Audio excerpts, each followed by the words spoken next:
She was never supposed to be in his world. He was never supposed to notice her. But the night Zara Thompson walked into the Park mansion carrying nothing but grief and quiet dignity, something shifted inside Minjun Park that 9 years an ocean and every carefully constructed wall could not undo. He was 17 and already feared. She was 14 and already surviving. One kitchen, one moment, one look that cost them everything. This is the story of how it started, before the heartbreak, before the separation, before the 9 years of silence that nearly broke them both. Welcome to AfroKorea Diaries. Please like, share, and subscribe. The Park mansion in Gangnam did not welcome people. It simply allowed them entry. Zara Thompson understood this the moment the iron gates parted and her mother's old sedan rolled up the stone driveway, past manicured hedges that cost more to maintain than their entire apartment in Boston. She pressed her face briefly to the window, not in awe, but in assessment. She had learned in the 14 years of her life that beautiful things were rarely safe. Her mother, Grace, gripped the steering wheel with both hands. She had been gripping it since Incheon Airport, since the flight, since the morning 3 weeks ago when the Park family's employment agency called and offered her the head housekeeper position with staff housing, and most importantly, a scholarship to Seoul International Academy for Zara. Grace had not let herself cry at that word. Scholarship. She had only pressed her hand to her mouth and nodded at the phone. Their father had been dead 8 months. The debt was real. Head up, Grace said quietly as the car stopped. Zara straightened. The housekeeper who met them at the door had the posture of someone who had been corrected many times. She walked them through the entry hall, marble floors, a chandelier that hung like frozen light, fresh white orchids on every surface, and spoke in careful, accented English about schedules, expectations, and boundaries. The boundaries were specific. Staff quarters were on the east wing, ground floor. The family occupied everything else. The kitchen was shared between 6 o'clock and 7 in the morning before the family woke, and again after 9 at night. The garden was off-limits after dark. The Park sons, 2 of them, the eldest 17, the younger 15, were not to be engaged in personal conversation. They are not unkind, the housekeeper said, in a tone that suggested they were, in fact, quite unkind. But they are busy, and Mrs. Park has expectations. Grace nodded steadily. Zara looked at the orchids and thought about how something could be beautiful and also completely indifferent to your presence. That was fine. She was used to both. Seoul International Academy was 40 minutes by bus and an entire universe away from anything Zara had known. She enrolled on a Tuesday, in a blazer a half-size too large, because the scholarship uniform allowance had not yet processed. The hallways were loud with the specific confidence of teenagers who had never once doubted their right to take up space. She counted, in her first hour, 3 other black students, all of them seniors. All of them already gone by the time she found her locker. She sat alone at lunch. She studied alone in the library. She answered questions in class with the careful precision of someone who knows that being visibly smart is both shield and target, and who has learned to calibrate accordingly. By the end of the first week, she had a nickname she pretended not to hear, scholarship. She had a strategy for that, too. Head down, eyes forward. Do not give them anything to use. She was very good at surviving. What she was less good at was the kitchen. She had gone into the habit of doing her calculus homework at the small staff table near the kitchen window after 9, when the house quieted, and she could think without performing composure. The light was good. The refrigerator hummed steadily. No one bothered her, until the night 3 of the Park sons' friends found her there. They were in that particular state of teenage cruelty that requires an audience and a target. They had clearly been drinking something from someone's parents' cabinet. They leaned against the counter and looked at her the way people look at something they have decided does not count. "Is this the charity case?" one of them said. Not to her, to the others. She did not look up from her textbook. "Mom mops floors," another offered. "She's here on a free ride." "Scholarship," the first one confirmed, and they laughed at the word she had already learned to hate. She kept her pencil moving. "Integral." "Substitution. Do not react." Grace had said, "Do not react." Grace had said, "We cannot afford scenes. Can you even understand us?" The third one said, leaning closer. "Or is English not? It's her first language."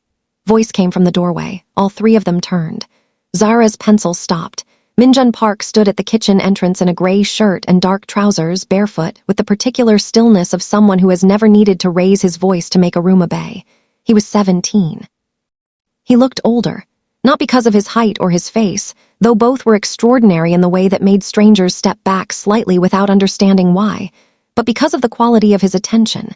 He was looking at the three boys the way a judge looks at something already decided. "Go upstairs," he said. They went. The silence after was the particular kind that has texture. Zara stared at her textbook. The integral she had been working on looked back at her, patient and indifferent. She heard him cross the kitchen, pull out the chair across from her. Sit down. She looked up. He was watching her with an expression she could not immediately name. Not pity. She knew pity and would have closed her textbook and left immediately. Not curiosity exactly, something more careful than that, like he was looking at something he had not expected to find. "Calculus," he said. She glanced down at the page. "Integration by substitution." He was quiet a moment. "Then, I failed that unit last semester." She hadn't expected that. She looked at him more carefully. The park heir, the one everyone on staff spoke about in lowered voices, who apparently terrified his school's student council and had once, according to the senior housekeeper, made a business associate of his father's leave-a-dinner meeting in tears. "It's not that hard," she said, and immediately regretted it, but something shifted at the corner of his mouth, not quite a smile. "Show me." She showed him. She did not mean for it to become a habit. But the next night he appeared again with his own textbook, and she explained the chain rule. The night after that, limits. He was not unintelligent, far from it. He absorbed quickly and asked precise questions. The problem, she realized, was that he had been taught by people who expected him to already know things rather than people who bothered to explain them. She explained them. He listened. Really listened, with the kind of focused attention that felt, when directed at her, like something almost physical. By the end of the second week, Grace had noticed. "Zara." Her mother's voice was quiet and specific in the way that meant, "I see what is happening and I am afraid of it. These sessions must stop. He's just studying." Is the park heir. "Needs help with calculus." Zara. Grace set down the cloth she was folding and looked at her daughter directly. "Boys like that do not study with girls like us for calculus. You understand me?" Zara understood her. She went to the kitchen the next night anyway. Minjun was already there. What changed between them happened the way most real things happen, not in a single dramatic moment, but in the accumulation of small ones. The night he told her about photography. He had pulled an old film camera from a shelf in the pantry, left there by some previous staff member and never reclaimed, and turned it over in his hands with an expression she had not seen on him before. Unguarded, almost young. "I used to want to be a photographer," he said. She watched him. "What happened?" "I was born into the wrong family for wanting things." He set the camera down. "What about you? What do you want?" She had not been asked that in a long time. Not in that way, not like the answer mattered, not like it would be taken seriously rather than catalogued as something quaint about the maid's daughter. "Software engineering," she said. "Infrastructure systems. I want to build things that hold cities together." She paused. "Things that make it easier for people who are already barely holding on." He looked at her across the kitchen table, that careful, unreadable look. "Do it," he said, simply, like a fact. She had been told many times what she could and could not do. She had never been told she would do it the way he said it, not as encouragement, but as certainty. As if the outcome were already settled and he had simply read ahead. Something happened in her chest that she immediately categorized as dangerous and set aside. The bracelet appeared on a Thursday. She found it on the kitchen table when she arrived, placed precisely where her textbook usually went. She picked it up. It was handmade, careful, deliberate work, thin cord woven in a pattern she stared at for a full 10 seconds before she recognized it. Binary code. Zeros and ones threaded into the weave. She was still holding it when Minjun came in. She looked at him. He looked at her. Something in his expression was doing the careful, controlled work of a person who has prepared for multiple possible outcomes. "The coding symbols," she said. I looked it up. His voice was even. "It says your name." She turned the bracelet over in her hands. The work was meticulous. He had done this himself, she could tell from the slight imperfections that made it human, that made it real. "Minjun, you make this easier," he said, quietly, with the specific directness of someone who does not say things lightly. You make everything easier. I didn't know what that was until," he stopped, started again. "I just wanted you to know that someone sees you, here, in this house, as yourself." She looked up at him. The kitchen was very quiet. Later, she would wonder what would have happened if she had said something rational in that moment. If she had thanked him formally and maintained the careful distance that survival required. If she had remembered her mother's voice, the orchids, the boundaries. She didn't say anything rational. She let him put the bracelet on her wrist. And when he looked up from the clasp and found her face only inches from his, neither of them moved for a long moment. Then he closed the distance. It was brief, soft. The kind of kiss that is also a question. She answered it 3 weeks. That was what they had. 3 weeks of stolen time, meetings after 9, a shared book of poetry she found in the pantry that he read aloud in Korean while she followed with the English translation. Late nights under the garden's far corner where the security light didn't reach. The old film camera passing between them as they learned how the other one saw the world. He photographed her constantly. Not in the way that felt like possession, in the way that felt like documentation. Like he was building evidence of something he was afraid might be forgotten. She let him. She learned his laugh, which was rare and therefore precious. She learned that he hated his inheritance not because he was ungrateful, but because it came with a script he had never consented to. A future already outlined. A wife already being selected. A version of himself already decided upon by people who loved him in the way that means. We need you to be useful. She told him about her father. About the debt. About the specific quality of grief that lives in the gap between what someone was and what they will never become. He listened without rushing to fill the silence, which was the most generous thing anyone had ever done for her.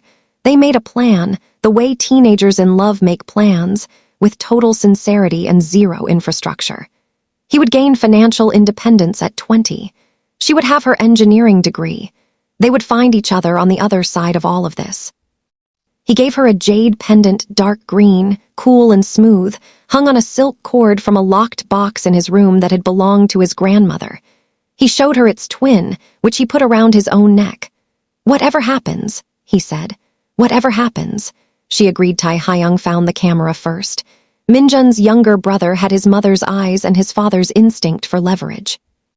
He said nothing for 4 days after he found the photographs. Zara at the kitchen table, Zara in the garden, Zara laughing at something off frame.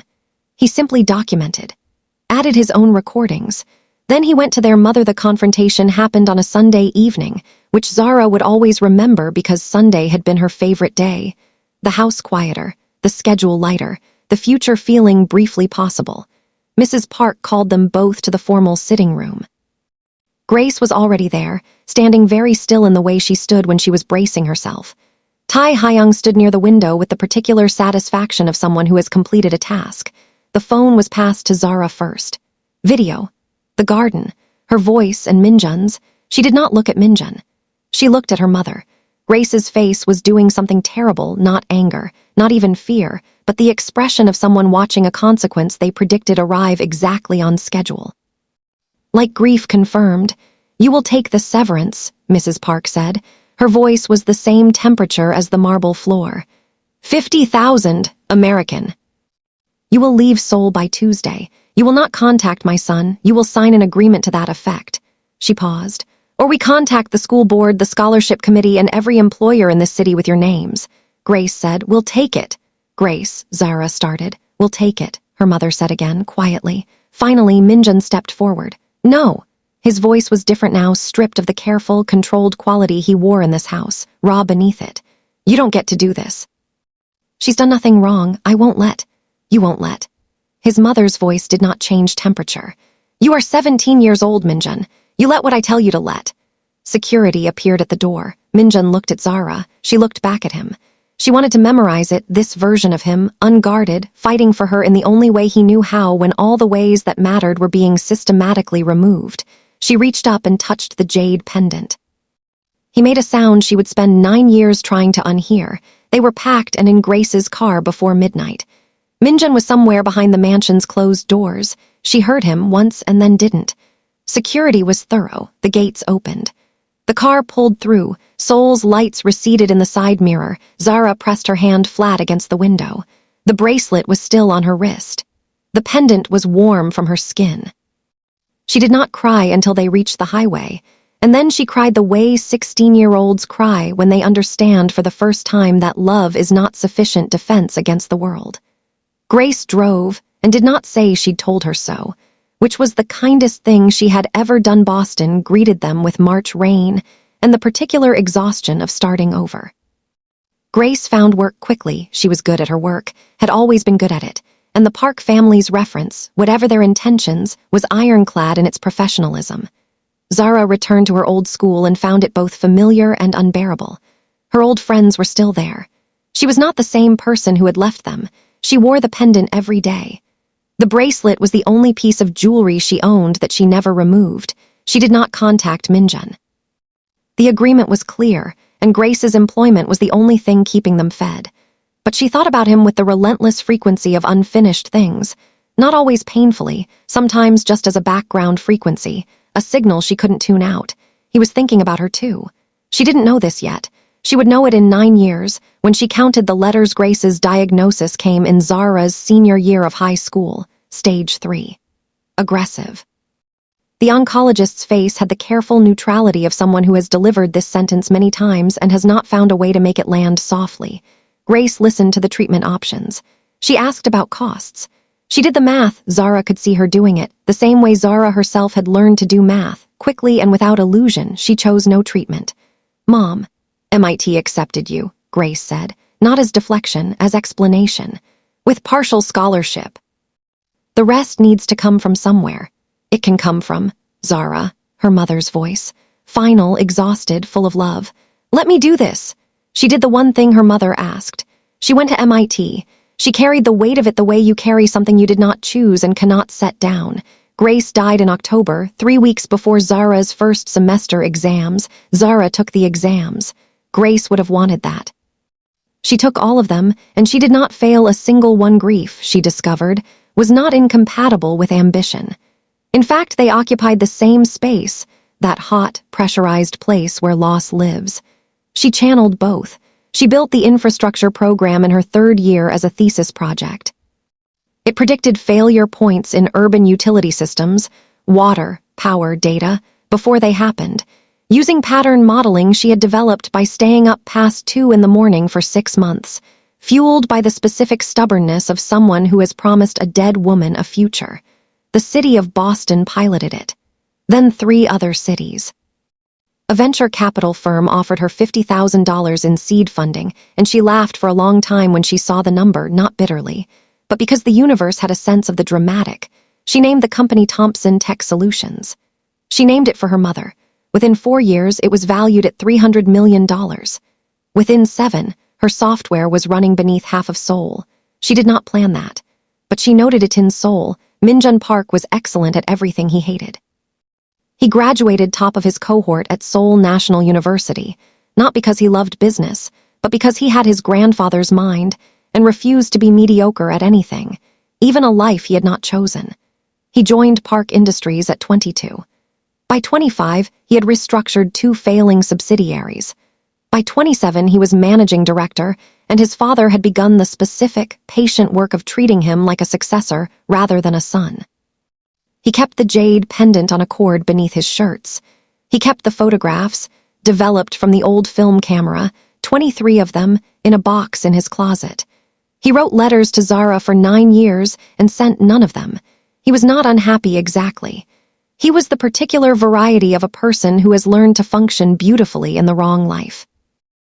Tai Hyung watched him with satisfaction. Their mother watched him with approval. His father watched him with calculation. No one watched him the way she had.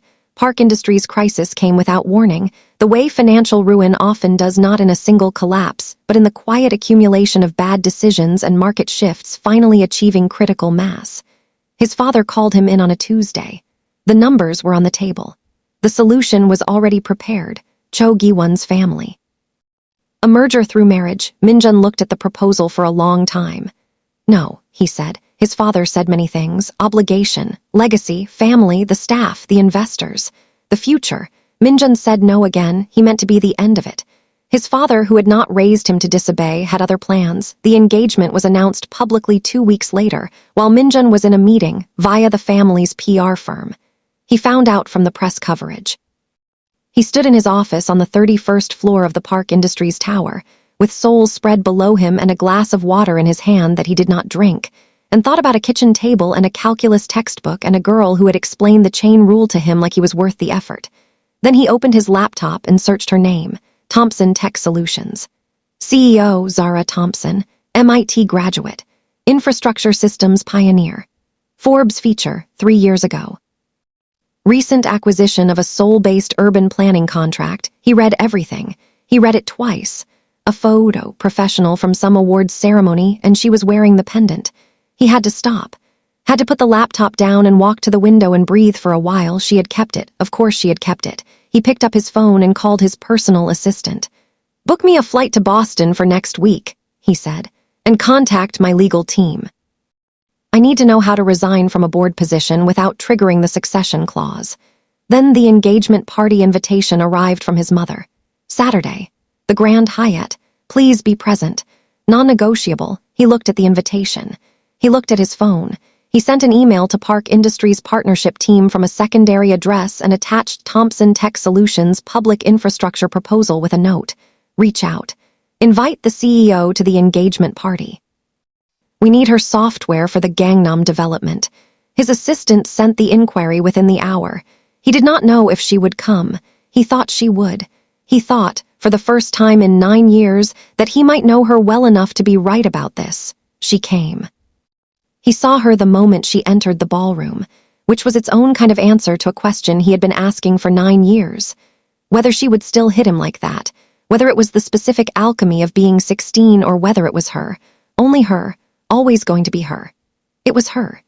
She was wearing black and the pendant at her collarbone, and she walked through the Grand Hyatt's chandelier light like she had built the floor beneath it, which she essentially had. 3 of the buildings in this district ran on her software.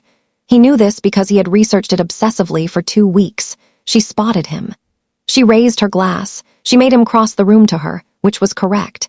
He told her she shouldn't be here, meaning, "I didn't think you'd actually come," meaning, "I have not prepared for what it does to me to see you in person after 9 years, meaning everything except what he said.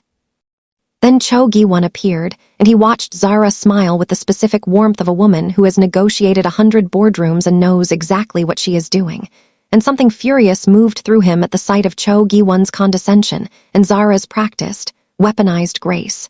She didn't need him to defend her. She never had. That had never been the point. He excused himself from Cho Gi-won's orbit with a murmured apology and caught Zara's elbow, gently, before she could turn away. "Need to talk to you," he said quietly. "Not here." She looked at his hand on her arm, then at his face. "Then get me out of here," she said. There was a garden terrace on the hotel's 3rd floor, accessible through a side corridor that Minjun knew because he had scouted it 2 days ago. He was a park. Planning was in his blood. They stood at the railing. Seoul spread below them in the particular extravagance of a city that never fully slept. The sounds of the party were muffled through glass and distance. The air was cool. He turned to face her. She was already watching him. Her expression was something he needed more time to read than he had right now, careful and layered, and underneath the layers, something that made his chest ache. "I didn't agree to it," he said. "The engagement, I want you to know that." "I know," she paused. "I came anyway." "Why?" She was quiet for a moment. The city hummed below them. "Because I built a $300 million company," she said slowly. "And I've negotiated with mayors and boards and investors, and I have never once in 9 years been afraid in a boardroom." She looked at him directly. "And I have been afraid of this conversation since I was 16 years old, and I decided that I would rather have it than spend another 9 years not having it." He looked at her for a long time. "I wrote you 23 letters, he said. She blinked. "Never sent them." I know I should have, but the agreement, your mother's employment, and then he stopped. "I'm sorry about Grace, I read about it, I'm sorry I wasn't there." Something moved across her face that he didn't have a name for. "I kept the pendant," she said, almost to herself. "I know, I saw." He reached up and pulled the cord from beneath his collar. The jade pendant caught the city light. "I've worn it every day since you left." She looked at it, at him. At the 9 years sitting between them like a bridge neither of them had known how to cross until now. "Minjun," she started. "Resigning from the board," he said. "I've already started the process. The engagement is being called off. I don't care what it costs the company. I should have called it off the moment they announced it. I'm done making decisions because someone else planned my life without asking me." He held her gaze. "I should have made different decisions 9 years ago. I was 17 and I didn't have the resources to fight them, and I have spent every year since then knowing that is not enough of an explanation, but it is the true one." Wind moved between them. "I don't need you to have fought them," she said quietly. I needed to know it was real, that I wasn't the only one carrying it. You were never the only one. She pressed her lips together. Her eyes were doing something she clearly didn't want them to do, and because he knew her, still knew her, in the way that some knowledge lives below language, he did not make her feel watched for it. He simply stepped forward and opened his arms. She stood still for a moment, then she walked into them. He held her the way he had not permitted himself to imagine for 9 years, which meant with everything. She was shaking very slightly. So he realized, was he? I have a building full of people expecting an engagement party, he said into her hair. She laughed. Wet, muffled, real. I know. My mother is going to have a complete breakdown. Good, she said, and he laughed too, the rare one, the one she had spent 3 weeks learning. He pulled back just enough to look at her face. I'm done with the park heir, he said. I want to build something else, I don't know what yet, but I know I want to build it with you. A pause. If you'll let me find out. She looked at him for a long moment, reading him the way she always had, not the public version, not the heir, not the executive, but the version underneath. The one who had sat across a kitchen table and let her teach him calculus and meant it as a beginning. You have a lot of catching up to do, she said finally. I know. He brought her hand up. The bracelet, still there, 9 years later, worn with use and kept with intention, rested against his palm. He pressed his lips to it briefly. Tell me where to start. Engagement party ended in spectacular fashion. Minjun walked back into the ballroom, stood beside his father, and addressed the assembled guests with the precise, measured calm of someone who has rehearsed this for 9 years without knowing it. He thanked everyone for coming. He expressed his deep respect for the Cho family. He announced that the merger would proceed as a business arrangement, and the engagement would not. His mother's expression was the specific, compressed fury of a woman who has lost a negotiation she did not know she was in. Cho Gi-won left with her family. His father left in silence, which was worse. Tai Hyung lingered, as he always did at disasters he had helped create. Minjun looked at his brother across the room. Tai Hyung looked back. Something passed between them that settled, finally, into the truth of what it had always been. Tai Hyung had broken something out of jealousy, and it had cost them both more than he had calculated. It worth it? Minjun asked quietly. Tai Hyung had no answer. The following months were the ones that mattered. Minjun resigned from Park Industries and negotiated a buyout of his shares, which left him personally solvent and professionally free in a way he had not been since the age of 7. The Park family's financial crisis resolved through actual restructuring, less elegantly than a marriage merger, more permanently. His father did not speak to him for 6 weeks. Then he called, because he was still his father, and they began the difficult, necessary work of separating love from control. Zara expanded Thompson Tech Solutions into the Korean market officially, with offices in Gangnam 3 blocks from the mansion where it had all started. She thought about this sometimes, the specific geography of things returning. The way cities hold the shapes of your past even when you've changed beyond recognition within them. Minjun joined her company not as a hire but as a partner. He brought his grandfather's mind for restructuring and his own eye for patterns. She brought everything else. They were professionally maddening for each other in the way that people are when they think too differently to ever fully predict the other and too similarly to ever fully disagree. It was, they both discovered, exactly what working with someone you love feels like.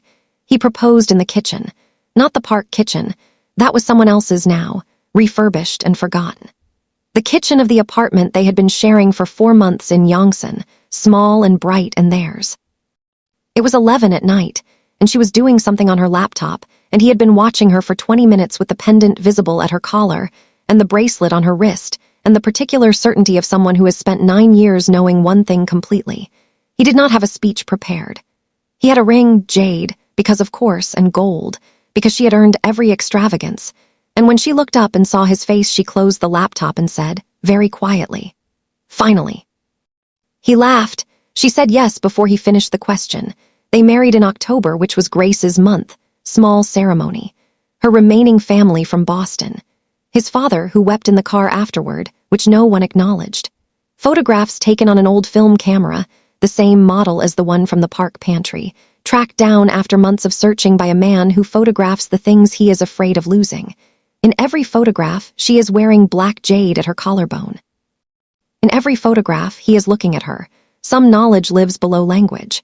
Some love outlasts the conditions that created it. Some stories begin in kitchens and calculus, in the space between invisibility and being seen, and they carry forward through separation and silence and 9 years of becoming, and they find each other on the other side not as the people they were but as the people they built from the wreckage. In the spring, she showed him the test. He sat down. He looked at it for a long time. He looked at her. "Zara," he said. "I know," she said. He took her face in his hands and kissed her forehead, her cheeks, the space between her brows with the specific tenderness of a man who has been very careful with things for a very long time and has finally decided to stop being careful and simply love. Outside, Seoul kept moving. The infrastructure held beneath it her code, above it their beginning.